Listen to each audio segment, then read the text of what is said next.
Hey everyone, this is Karen Waksman, founder of Retail MBA. Today we're going to be talking about how you can get your product into a retail store. So if you have a great product and you want to sell to retail stores, this training will give you some things to think about, quick tips and strategies on how you can get your product into a retail store. With that said, let's get started on today's training. How can I get my product into a retail store? People ask me this question all the time. The real answer is in what do you want to do with it? Do you want to sell to the majors or do you want to sell to smaller retailers? Do you want to sell to a regional chain? Part of the thing with retailers is you got to decide the direction you're going to go. So then from there, we can choose how you get your product into a store, because depending on the type of store you want to sell to, there's a different experience happening. So let me explain. We're going to use Walmart as an example only because it gives you a feeling for how this all works within a chain store, a retailer, and so forth. So first of all, if I had a consumer product and I am petrified of selling a Walmart corporate, meaning to all there's thousands and thousands of stores, then what I could do is sell to Walmart on a local level. A lot of retailers allow you to sell to individual stores. So using Walmart as an example, you could sell to an individual store. I had a client do that. He went and opened up Walmart for one store in his local area and put his product in one store. It did well. Then he went to another store, and then he went to another store, and so forth. And that's how we started the business of retail of Walmart. We taught him how to do that. And so that's one way to do it. This is the same thing if you want to sell to a boutique or whatever. One store, they don't need that many units. It's not like a lot of stuff that you need to be able to do. That's a different experience. You don't make a lot of money, but it's for an individual store. And that is for people who are a little bit nervous about going after the big stores, but maybe they want the brand recognition, right?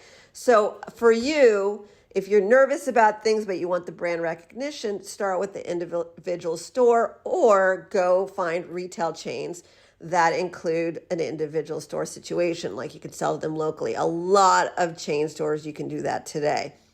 I explain all of this in my Retail MBA training and coaching system listed on retailmba.com. We have a whole explanation of how this all works in detail, but want to give you a feeling for that. That's one way to sell to them. Another one is regional. Some retailers are regional or they have regional situations. So that means that they have a buyer who buys for just one region, like the Northeast region or the Southwest region. They break it out into regions. So they might have corporate buyers who buy for all their stores, but that's another scenario. This is a regional buyer. And if they have regional buyers, they usually own a smaller portion of all the stores or they're just in a region. And if that's the case, then you have to think about whether or not that makes sense for you and your business. So for instance, if your product is great for the summer months, Miami, it could be a great place to sell to if it's a regional area all the time, right? But it wouldn't make sense for other locations throughout the year. So those are when you want to consider, do you want to sell to a regional retailer and so forth? That's different than a local one, obviously, because you're selling to, say, a 50 or 100 or 150 stores versus just one. And that is to just a region. And a lot of times you can just sell to a retailer by regions. You don't have to sell to the corporate buyer. Now, when you're dealing with manufacturers reps, sales reps, a lot of times they know how to sell either locally or regionally. They don't usually know how to sell to the corporate buyer. It's just a common thing in our business. I don't know why. I never understood it. I've always gone corporate and then worked down, but most people do it regionally because for some reason it's more comfortable or something. So if you're working with a rep, just be aware a lot of times they'll tell you they can get you into these major retail chains. But if you look closely, they're actually only working with the regional buyer, which doesn't make you as much money because it's not as many stores. So that's just something to think about. So a regional buyer, different, they have different needs based on the region, right? The next one is the corporate buyer, which buys for their stores, all of their stores. Some stores, they have a lot of stores. Some have a lot less stores, right? So selling to Saks Fifth Avenue is very different than selling to Best Buy. Different types of stores and quantities and so forth. Selling to the corporate buyer means that you have to be very professional. You need to be able to sell your product on a massive scale. Your manufacturing needs to be honed in, multi-million-dollar deals. If that feels exciting for you, you can go directly and sell directly to their buyers who deal with the corporate level. Now, What if you just want to sell to their online websites? They have buyers for that as well. That is a different buyer.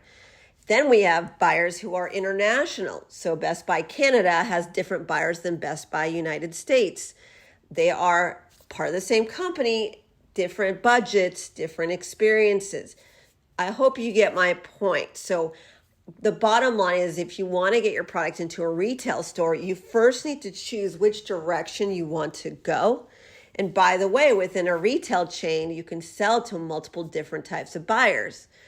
Meaning, if your product is a great gift item, they might have a gift buyer, which is different than the buyer that you would consider selling to. So there's different buyers. There's a seasonal buyer a lot of times within these retailers, which they care about seasonal stuff, which is different than, say, the consumer electronics buyer or the clothing buyer, whatever it is. The point is that there's a lot of wiggle room in terms of where to sell your product and how you can sell your product to a retail store. So when I answer the question, how can I get my product into a retail store? Step one is always to figure out what you want.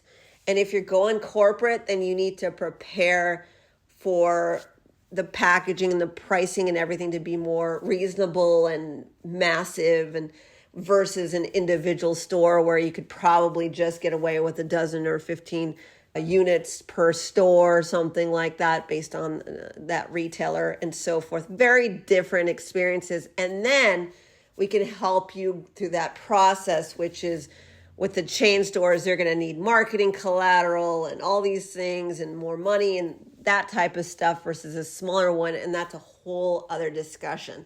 So with that said, how can I get my product into a retail store? Make that choice and then learn how to actually do that. We have over 45 currently webinars on individual retailers, individual ways of making money, listed on retailmba.com. Please go and check it out. These are trainings that we've done on different topics. We've been doing this for many years. Happy to support you and helping you figure out what you want based on the direction after this recording. This is Karen Waksman, Retail MBA. I hope this helped.